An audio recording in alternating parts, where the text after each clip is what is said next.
నమస్తే. బీఆర్కే భక్తి ఛానల్కి స్వాగతం. నేను పద్మ. ఈరోజు మనతో పాటు ఉన్నారు శ్రీచక్రపీఠం వ్యవస్థాపకులు, ప్రముఖ జ్యోతిష్య పండితులు డాక్టర్ ప్రదీప్ జోషి గారు. వారిని అడిగి మరిన్ని విషయాలు తెలుసుకునే ప్రయత్నం చేద్దాం. నమస్తే గురుగారు. శ్రీమాత్రే నమః. గురుగారు, రేపు 14వ తారీఖున రాబోయేది పౌర్ణమి, చంద్రగ్రహణం కూడా అంటున్నారు. దాని ప్రభావం ఎలా ఉండబోతుంది అనుకోవాలి? ఏ ఏ రాశుల మీద ఈ చంద్రగ్రహణం ప్రభావం ఎలా ఉండబోతుంది అనుకోవచ్చు అంటారు? శ్రీ గురుభ్యో నమః. శ్రీమాత్రే నమః. దుర్గే స్మృతా హరసి భీతిమశేష జంతో స్వస్థై స్మృతా మతిమతీవ శుభాం దదాసి దారిద్ర్య దుఃఖ భయహారిణి కాత్వదన్య సర్వోపకారకరణాయ సదార్ద్ర చిత్త. శ్రీమాత్రే నమః. శ్రీ గురుభ్యో నమః. చంద్రగ్రహణం, వాస్తవంగా ఈ చంద్రగ్రహణానికి సంబంధించి చాలామందికి చాలా సందేహాలు ఉంటాయి. ఫస్ట్ ఈ చంద్రగ్రహణం ఎలా ఏర్పడుతుందని మనం ఒకసారి అర్థం చేసుకోవాలి. సూర్యుడి యొక్క వెలుగు ఈ భూమి మీద కాదు, చంద్రుని మీద కూడా పడుతుంది సూర్యుడి యొక్క వెలుగు. ఇప్పుడు భూమి మీద మనకు సూర్యుడి వెలుగు కనిపిస్తుంది కాబట్టి మనం అంతా కూడా అన్నీ చూడగలుగుతున్నాం. అయితే సూర్యుడు వెలుగు పడ్డప్పుడు మనకి వెలుగు ఉంటుంది, నీడ కూడా ఉంటుంది. ఇప్పుడు మామూలుగా మనం సూర్యుడు ఉదయం వేళల్లో మనం నిల్చుంటే మన యొక్క నీడ చాలా పెద్దగా ఉంటుంది. మధ్యాహ్నం చూస్తే మన నీడ చాలా తక్కువగా ఉంటుంది, పక్కనే మనం ఇంతే కనిపిస్తుంది, మనకి నీడ ఎక్కువ కనపడదు. అదే ఉదయం వేళను చూస్తే మన నీడ దాదాపుగా ఒక 12 అడుగుల దూరం వరకు కూడా నీడ ఉంటుంది. అట్లాగే పౌర్ణమి రోజు ఏమవుతుంది అని అంటే సూర్యుడి యొక్క వెలుగు భూమి మీద పడ్డప్పుడు నీడ అనేటువంటిది చంద్రుడి యొక్క కక్ష వరకు వెళుతుంది. సాధారణంగా అన్నిసార్లు వెళ్ళదు. చంద్రగ్రహణం పడేటప్పుడు మాత్రమే చంద్రుడి కక్ష వరకు కూడా భూమి యొక్క నీడ వెళుతుంది. సో కక్ష అంటే అర్థం ఏంటంటే చంద్రుడి యొక్క రోడ్డు, చంద్రుడు వెళ్ళేటువంటి దారిని ఏమంటారు అంటే నాడీ వృత్తము అంటారు. సూర్య సిద్ధాంతం అనే గ్రంథం చదివితే అర్థమవుతుంది. నాడీ వృత్తం అంటారు. ఆ నాడీ వృత్తం వరకు ఈ యొక్క భూమి యొక్క నీడ గనక వెళితే ఆ నీడ లోపలికి చంద్రుడు ఎప్పుడైతే ప్రవేశిస్తాడో అప్పుడేమవుతుంది అంటే చంద్రగ్రహణం ఏర్పడుతుంది. అయితే ఈ నీడ సాధారణంగా చంద్రుడి యొక్క కక్షను ఎప్పుడు కూడా రీచ్ అవ్వదు. రీచ్ అయ్యేటప్పుడు ఏంటంటే డెన్సిటీ అంటే అతి తీవ్రతరమైనటువంటి నీడ వేరే ఉంటుంది, సాధారణమైనటువంటి నీడ వేరే ఉంటుంది. అంటే ఇప్పుడు ఇలా ట్రయాంగిల్ షేప్లో నీడ వస్తుంది, అది చాలా డెన్సిటీ ఉండే నీడ. ఆ నీడ లోపలికి ప్రవేశించినప్పుడు చంద్రగ్రహణమే. అయితే ఇలా ట్రయాంగిల్లో కాకుండా దానికి ఆ నీడ అత్యంత తీవ్రతరమైన నీడ కాకుండా 50% డెన్సిటీ ఉంటుంది, అంటే 100% డెన్సిటీ ఉండదు. ఆ నీడని ఏమంటారు అంటే పెనంబ్రల్ అంటారు. ఆ నీడ లోపలికి కూడా చంద్రుడు ప్రవేశించినా అది చంద్రగ్రహణమే. అయితే అత్యంత ప్రభావవంతమైన చంద్రగ్రహణం ఏంటంటే డెన్సిటీ లోపలికి ఎప్పుడైతే ప్రవేశిస్తాడో అంటే చంద్రుడు పూర్తిగా కనబడకుండా పోతాడు. సో ఆ చంద్రుడి యొక్క పూర్తిగా భూమి యొక్క నీడ కనిపిస్తూ ఉంటుందన్నమాట.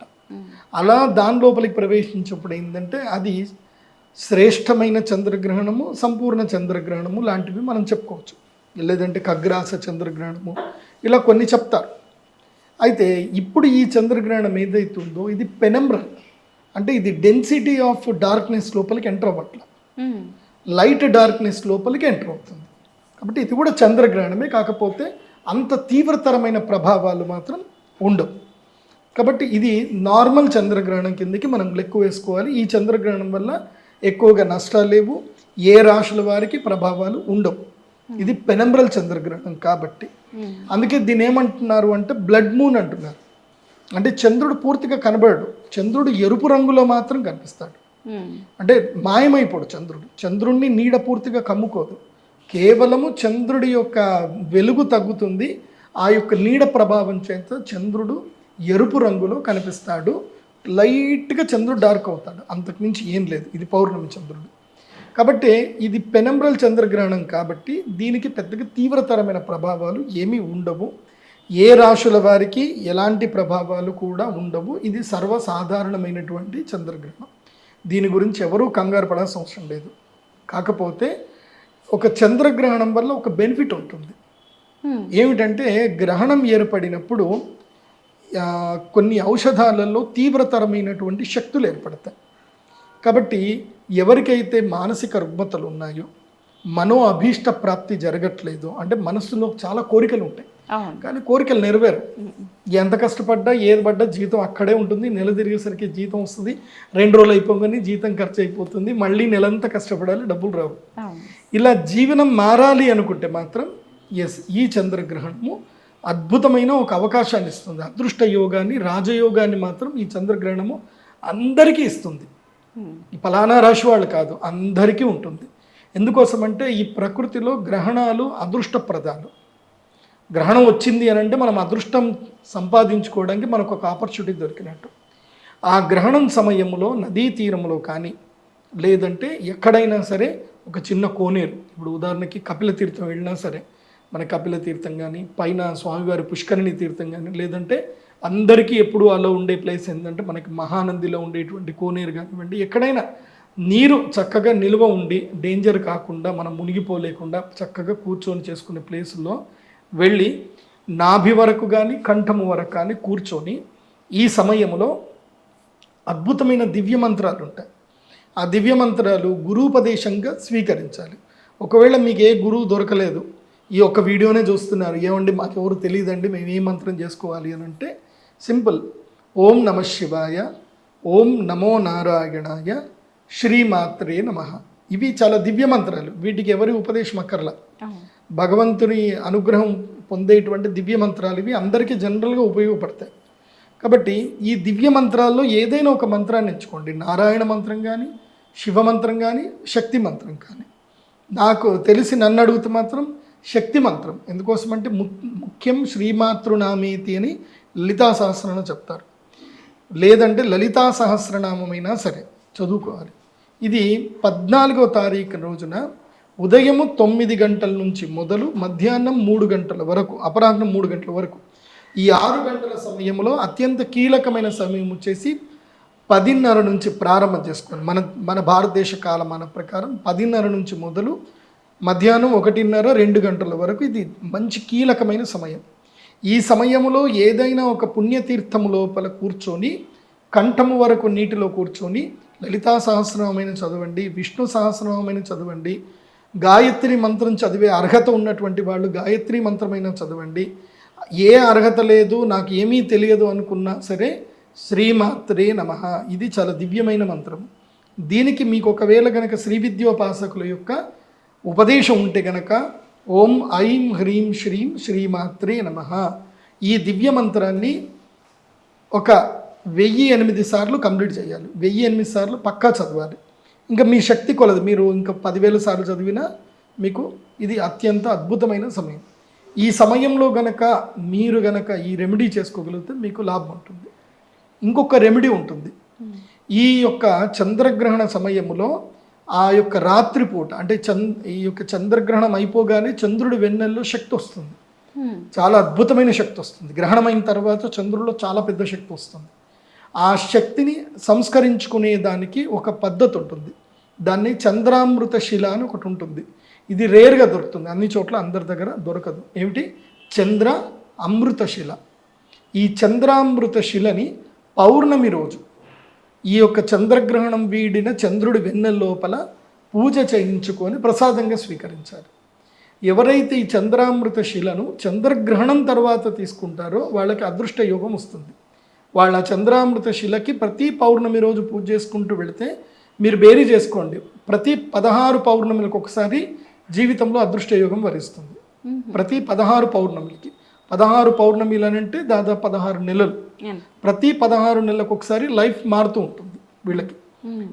నేను ఆ అనుష్ఠానం చేశాను కాబట్టి 16, 18 నెలలు. 18 నెలల లోపల వీళ్ళకి లైఫ్ సైకిల్ మారుతూ ఉంటుంది. జీవితం లోపల గ్రోత్ చేంజ్ అవుతూ ఉంటుంది. ఒక్కొక్క ఆపర్చునిటీ వస్తూ వస్తూ జీవితంలో ఎదుగుదలకు వెళ్ళిపోతారు. కాబట్టి చంద్రామృత శివలింగాన్ని తీసుకొని ప్రతి పౌర్ణమి రోజు చంద్రుడి వెన్నెల్లో కూర్చొని ఆ యొక్క శివలింగానికి పాలతో అభిషేకం చేయాలి. అభిషేకము చేసి ఆ పాలని ప్రసాదంగా స్వీకరించాలి. మళ్ళీ చంద్రామృత శిలని ఒక వైట్ కలర్ క్లాత్లో కానీ రెడ్ కలర్ క్లాత్లో కానీ చుట్టేసి మడత పెట్టేసి బాక్స్లో పెట్టేసుకోవాలి. మళ్ళీ కరెక్ట్గా పౌర్ణమి రోజు తీయాలి. పౌర్ణమి రోజు తీసి చంద్రామృత శివలింగాన్ని ఇలా ఆజ్ఞాచక్రానికి పెట్టుకొని చంద్రుడికి చూసి మనము పూజ చేసుకోవాలి. ఈ చంద్రామృత శివలింగము అద్భుతంగా అత్యంత రేర్గా దొరుకుతుంది. అద్భుతమైన శిల అది. సో అది ఎవరికైనా కావాలి అనుకుంటే మీరు మమ్మల్ని సంప్రదించవచ్చు. కాబట్టి ఈ గ్రహణం అప్పుడు ఫలానా రాశి వారికి బాగాలేదు, ఫలానా రాశి వారికి బాగుంది అనేది మాత్రం పట్టించుకోవద్దు. ఇది సాధారణమైన చంద్రగ్రహణము. కాకపోతే గర్భిణీ స్త్రీలు మాత్రం 13వ తారీఖు, 14వ తారీఖు, 15వ తారీఖు, ముఖ్యంగా 14వ తారీఖు ముందు రోజు రాత్రి, 14 మధ్యాహ్నము, 14 రోజు రాత్రి. సో ఈ 3 జాములు మాత్రం ఎవరు ఇంట్లో నుంచి బయటకు వెళ్ళకండి. మనకి అది మధ్యాహ్నం అవుతుంది, అక్కడ చంద్రగ్రహణం ఎక్కడో విదేశాల్లో జరుగుతుంది. కాకపోతే భూమి మీద ఉండేటువంటి ప్రతి ఒక్కరికి ప్రభావం ఉంటుంది, గర్భిణీ స్త్రీలకు కూడా ప్రభావం ఉంటుంది. కాబట్టి 13 రాత్రి, 14 ఉదయకాలం మొత్తము, మళ్ళీ 14 రాత్రి వరకు ఎవరు కూడా ఈ మూడు జాములు మాత్రం ఎవరు కూడా గర్భిణీ స్త్రీలు బయటకు వెళ్ళకండి. ఇంట్లోనే ఉండండి, చక్కగా రెస్ట్ తీసుకోండి. అన్ని రకాల ఆహార పదార్థాలు తినొచ్చు. ఆహార నియమాలు అయితే ఏవి వర్తించవు. ఏది ఇక్కడ ఉండేటువంటి వాళ్ళకు, ఏ దేశంలో అయితే హిందువులు ఉన్నారో, ఎక్కడైతే గ్రహణం జరుగుతుందో కనిపిస్తుందో ఆ గ్రహణం కనిపించేటువంటి ప్రదేశంలో ఉండి హిందువులు మాత్రము ఆహార నియమాలు పాటించాలి, సూతకం చేసుకోవాలి.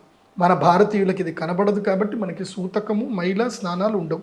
కాకపోతే చెప్తున్నది ఏంటి, ఇక్కడ మైల ఇది కాదు, సూతకం కాదు, ఇది అదృష్టకాలం.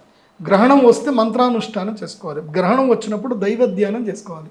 చేసుకుంటే జీవితంలో మార్పు వస్తుంది, గ్యారంటీగా మార్పు వస్తుంది. దానికి ఎన్నో ఎగ్జాంపుల్స్ నా దగ్గర ఉన్నాయి. నేనే లైవ్ ఎగ్జాంపుల్. నేను హైదరాబాద్కి వచ్చిన మొదల్లో, ఇక్కడ భాగ్యనగరానికి వచ్చిన మొదలు నల్లకుంటలు ఉండేవాడిని. ఒక ఇంట్లో ఇంతే చిన్న రూము, ఏది ఇట్లా ట్రయాంగిల్ షేప్లో ఉండే ఒక కిచెన్లో అద్దెకు ఉండేవాడిని. పడుకుంటే నా ఒక్కడికే ప్లేస్ పట్టేది. కిచెన్లో అద్దెకు ఉండేవాడిని. దానికి నెలకు 3500 అద్దె ఇచ్చేటవాడిని, శంకర్మఠ ఎదురుగా నల్లకుండలో. సో ఇప్పుడు హైదరాబాద్లో ఉండడానికి ఇల్లు ఉంది, అన్నీ ఉన్నాయి. సో ఎలా మార్పు వచ్చింది అని అంటే దైవ అనుగ్రహం.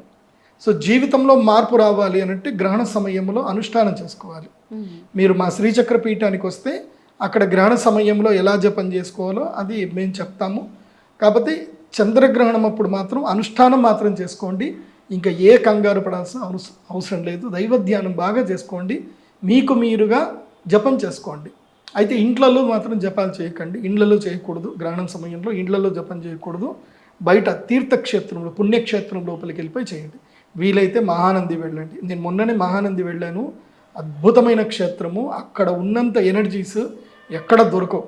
అది మహానందికి ఉన్న గొప్పతనం ఏంటంటే తపోక్షేత్రం అది. అందుకే అక్కడ ఋషులు అది డెవలప్ అవ్వకుండా ఆపేసుకున్నారు. అక్కడ సూక్ష్మ రూపంలో ఋషులు వచ్చి తపస్సు చేసుకుని వెళ్ళిపోతారు. సో వాళ్ళకి డిస్టర్బ్ అవ్వద్దు. కాబట్టి మహానంది లాంటి పుణ్యక్షేత్రం వెళ్ళండి, లేదంటే తలకోన వెళ్ళండి, లేదంటే తిరుమలలో ఎన్నో క్షేత్రాలని. ఇప్పుడు ఈ పౌర్ణమికి తిరుమలలో తుంబురు తీర్థం వెళ్ళాలి. ఏది ఈ మార్చి 14వ తారీఖు రోజు తుంబురు తీర్థంలో ఎవరైతే స్నానం చేసి ఆ స్వామివారిని కొలుస్తారో వాళ్ళకి లైఫ్ మారిపోతుంది. నిజంగా చెప్తున్నా, ఇది మిస్ చేసుకోవద్దు.